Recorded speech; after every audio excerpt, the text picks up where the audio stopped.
Hi everybody, Andy here with thetrailer.com, and today we're going to take a look at this TeraPump electric fuel transfer pump for 55-gallon drums and IBC totes with a rechargeable battery. This electric pump is going to let you transfer fuel from your 55-gallon drum or IBC tote to your tractor, truck, and other equipment.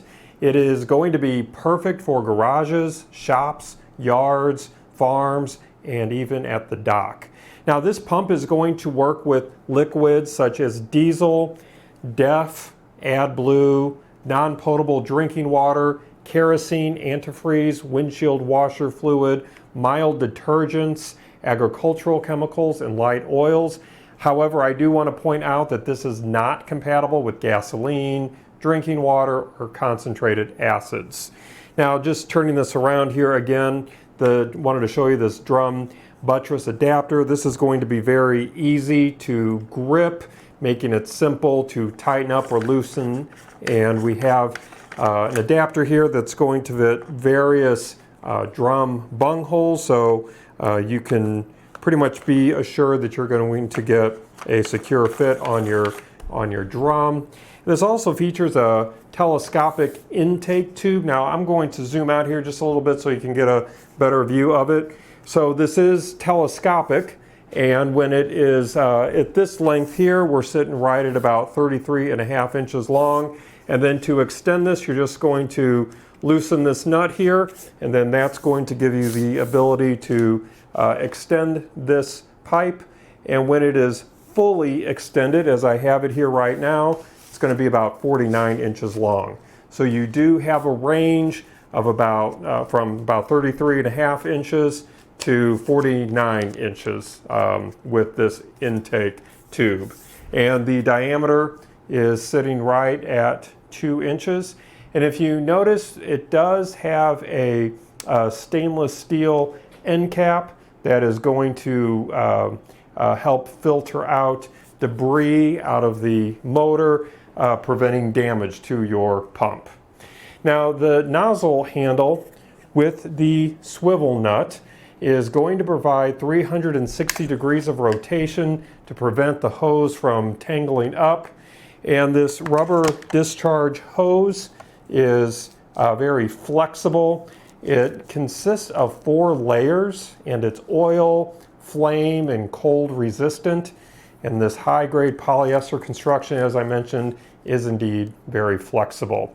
Now I showed you briefly this built-in holster that we have here. As you can see, the nozzle can be easily removed from the pump itself, but when you are done using this, we have a built-in holster that you can just set it there.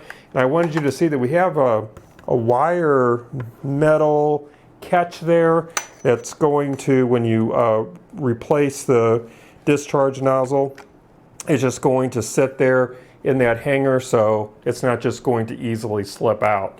So that's a nice feature of this pump.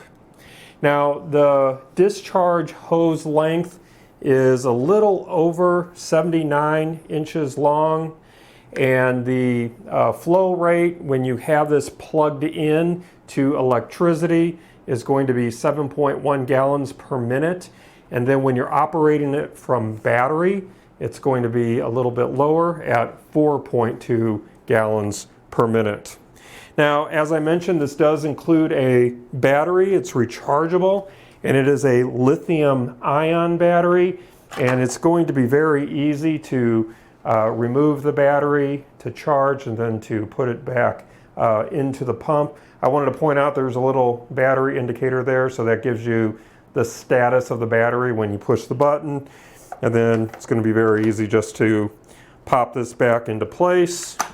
Just like that, it clips right into place, and it is secure. Now, a fully charged battery can discharge up to 238 gallons, and it does take about 3 hours to fully charge. This also includes an electric plug. Let me show that to you right here. And that is going to insert into a standard 110 volt AC wall outlet. So if you don't want to use the battery and you want a little bit higher of a flow rate, you can plug this directly into an AC outlet.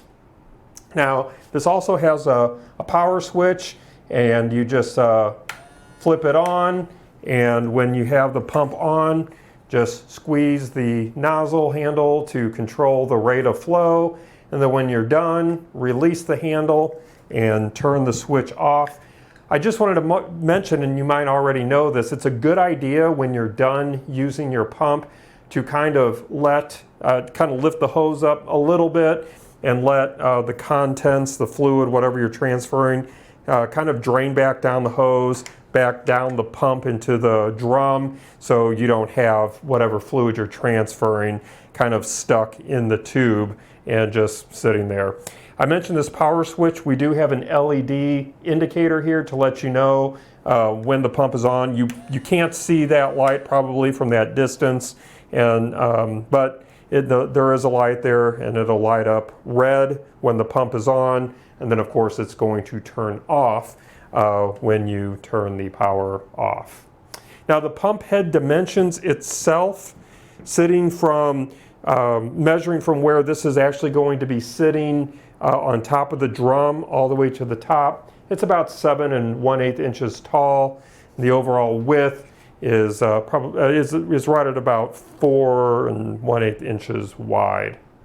Instructions are included to go over the features a little more in depth than we did here today, and then also to make sure that you are operating this pump the way that it was designed. Well, that is going to conclude our look today. I do hope that it was helpful for you. Again, my name is Andy. Thank you for joining me.